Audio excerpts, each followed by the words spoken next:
Selamat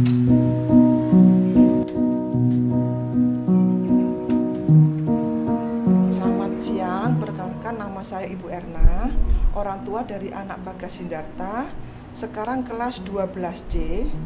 Rumah saya di Jalan Pulau Bungin, Gang Palem nomor 7. Pekerjaan ibu rumah tangga.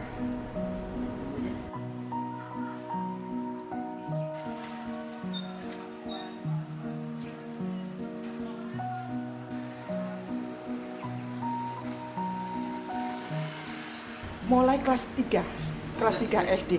Dulu pindahan dari Pratnyagama, Dr. Retno. Karena di sana harus full day, biayanya sampai 2 juta. Kita kan keadaan waktu itu sanggupnya 1 juta karena untuk setengah hari, tapi dianjurkan harus full day, harus 2 juta. Sedangkan nanti untuk SMP harus bayar lagi pendaftaran sekitar 13 juta. Nggak mampu, akhirnya saya cari-cari sekolahan, ketemunya di sini. Tuh.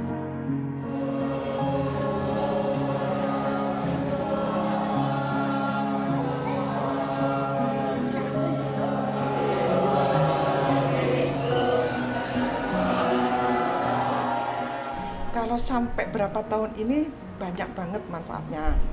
Anak bisa sosialisasi, bisa beradaptasi sama teman-teman. Kalau dulu dia egois, apa ndak mau berbagi, apa ndak mau berbagi, karena memang dia anak tunggal. Ibu takut untuk punya anak lagi, takut seperti dia, takut juga nggak dapat perhatian. Dia sendirian merasa menang, tapi di sini diajarkan supaya dia bisa sosialisasi sama adaptasi sama temennya. Banyak banget manfaatnya. Anak diajari mandiri untuk bersihkan tempat tidur, nyapu gitu, makan sendiri. Terus kalau pelajaran pramuka juga bisa adaptasi sama temen-temennya, bisa mandiri juga. Itu tuh manfaatnya banyak banget. Kalau di maaf ya, saya bukan membandingkan, kalau dulu di kelas di sekolah yang satunya itu anak diajarin cuman hanya nulis padahal kan sudah bisa, nggak ada jenjang untuk pendidikan apa itu pelajaran yang meningkat. Kalau di sini meskipun pelajarannya khusus untuk anak autis, tapi bukunya kan bertahap ada gitu, jadi mengikuti banget. Dan anak saya juga saya khususin bahasa Inggris di rumah. Tuh, Bagas bahasa Inggris les 1 minggu sekali, itu les di rumah. Renang juga saya leskan. Itu. Ini masih nyari lagi guru komputer karena cari yang cewek. Dia enggak mau untuk yang cowok itu dah.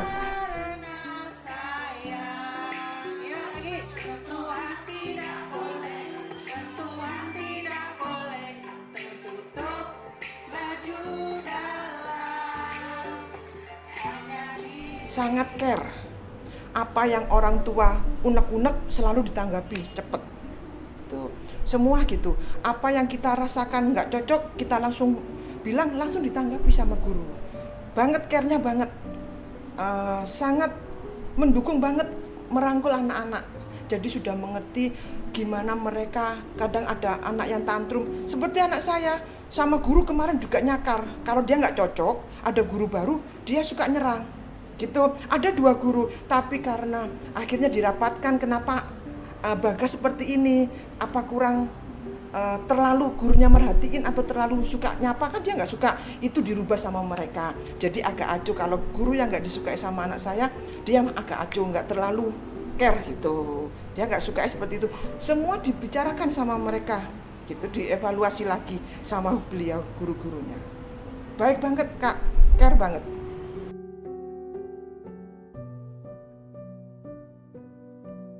Untuk anak kebutuhan khusus sih, saya rasa sebagai saya merawat mereka, jangan pernah malu untuk membawa anak ke lingkungan umum.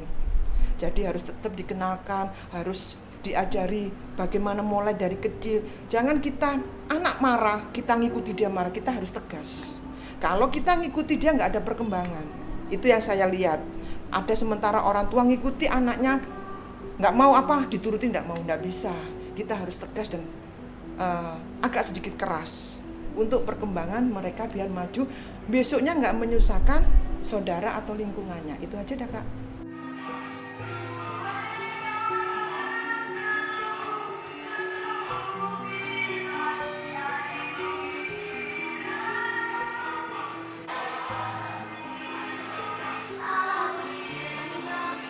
Nama saya Putu Mega Putra. Saya guru bahasa Inggris di sini, mengajar di anak berkebutuhan khusus yang tunanetra dan tunagrahita. Tunanetra itu siswa-siswa yang tidak bisa melihat atau mempunyai permasalahan penglihatan, dan tunagrahita itu mempunyai masalah di kognitif, misalkan lamban belajar, susah bersosialisasi seperti itu.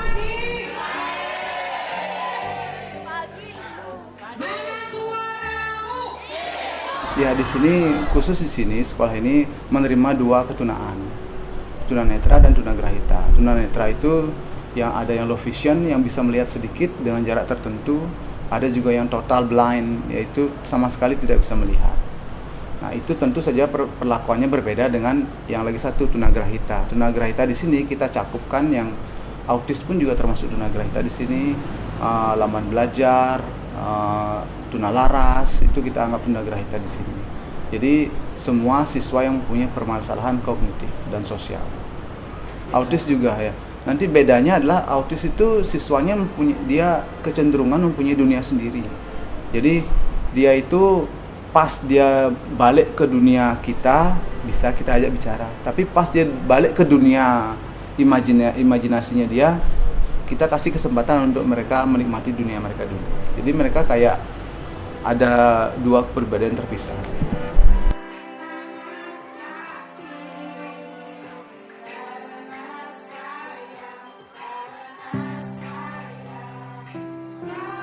Sebenarnya SLB dan sekolah umum itu sama, kita menganut kurikulum merdeka. Nah, bedanya adalah kalau di kurikulum merekanya yang siswa umum sudah ada patokannya yang harus diikuti, ada pakemnya. Nah, di SLB itu kita turunkan derajatnya, turunkan tingkat kesulitannya. Misalkan kurikulum merdeka yang kita pakai di umumnya adalah sama-sama kelas 3 SMP, misalkan di SLB 3 SMP, di SMA umum 3 SMP. Nanti grade-nya kita turunkan, yang di SLB 3 SMP mungkin kita ajarkan yang 1 SMP gitu. Tapi dengan pencapaian kurikulum yang sama. Tentu kita lihat juga kondisi dari siswanya. Makanya di sini heterogen di sini. Ada siswa yang benar-benar di bawah IQ-nya, ada benar-benar yang normal, di bawah normal sedikit IQ-nya. Ada yang bisa kita ajar, ada yang sama sekali kita tidak bisa ajarkan. Bagi yang siswa yang bisa kita ajarkan, kita maksimalkan kemampuan kognitifnya. Bagi yang tidak bisa, kita latih dia supaya kondisi tubuhnya, alat-alat belajarnya itu terlatih setiap hari supaya dipakai. Misalkan bagi tangannya kaku, kita ajarkan dia nulis setiap hari supaya tangannya terbiasa untuk memegang pensil, memegang pulpen dan menulis. Bagi yang lamban belajar, kita ajarkan seperti disleksia gitu, kita ajarkan caranya membaca seperti apa. Tentu ada langkah-langkah dan trik-triknya untuk mengajarkan anak disleksia untuk belajar.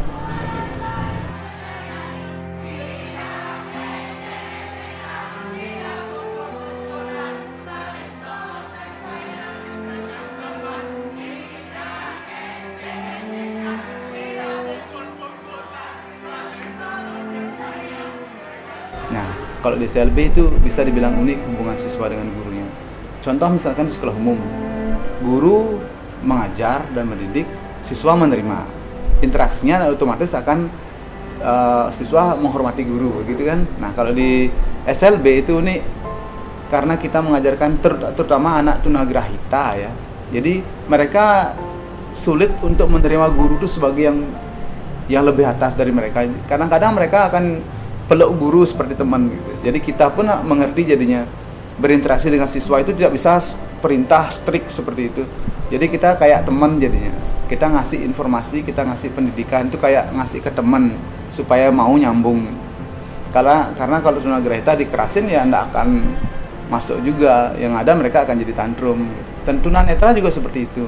Karena mereka keterbatasan media untuk belajar, karena mereka tidak bisa melihat, otomatis kita menyampaikan dengan cara berkomunikasi auditori, dengan cara berbicara. Jadi lebih banyak curhatnya jadinya.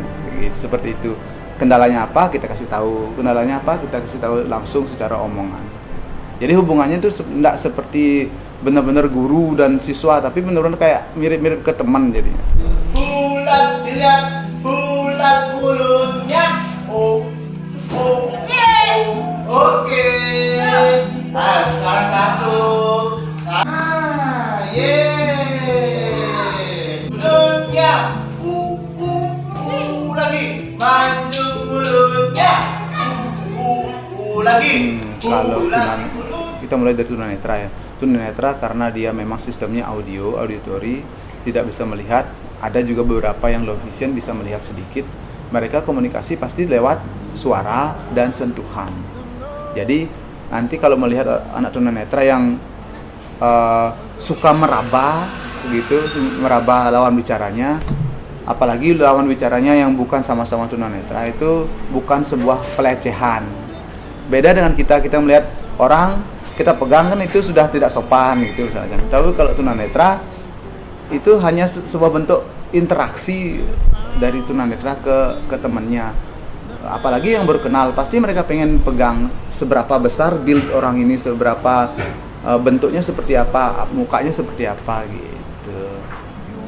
Jadi mereka kebanyakan sentuhan dan bicara. Nah, kalau tunagrahita sama teman-temannya itu karena dia umurnya mirip-mirip ya sama interaksi kayak teman seperti itu. Silence speaks under our feet. The roots signal across the land. Oh, these cosmic plans vibrate, sending souls for helping hands. So you sow the seed and let it breathe until it found its roots. You were made with love. You were made with love. You were made